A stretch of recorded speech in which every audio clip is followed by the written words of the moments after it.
Fragility, death, lack of control.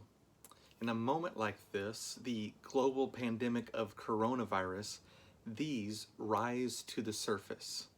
The fragility of our world is exposed as a new virus spreads rapidly and the stock market responds to uncertainty and hordes of people grab food off of the shelves at Walmart.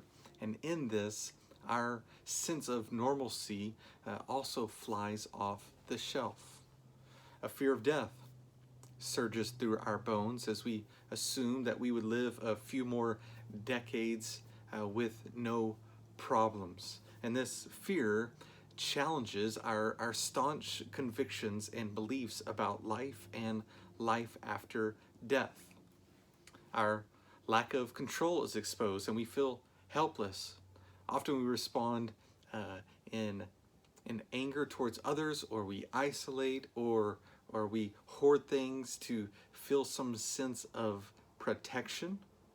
If you are a skeptic, an agnostic, a naturalist, or kind of a Christian because how you were raised, I believe this moment is a providential grace to you, revealing you need a bigger story to be a part of, revealing you need something to anchor to, revealing you are needy.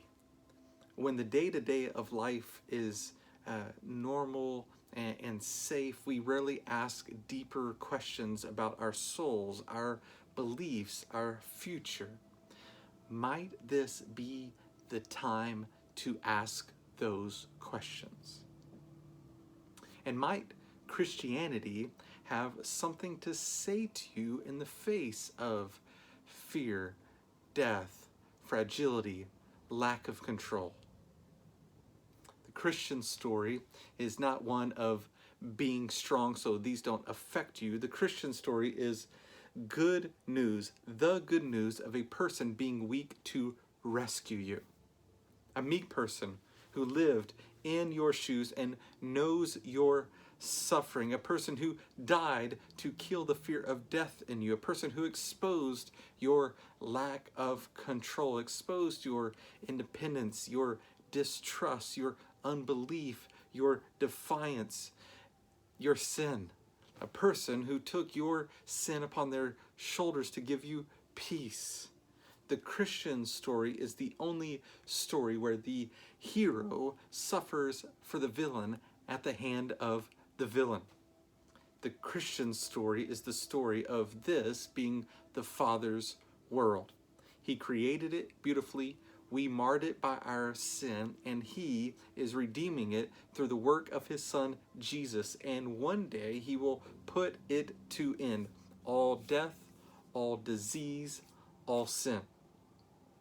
So fear of death falls away when you put your faith in Jesus. And lack of control no longer pains your soul when you believe the Father is in control. And the fragility of the world doesn't terrify you when you turn from hoping in yourself or hoping in the world system, but rather you hope in the Lord who created all things. What will you choose to believe? Where will you put your hope?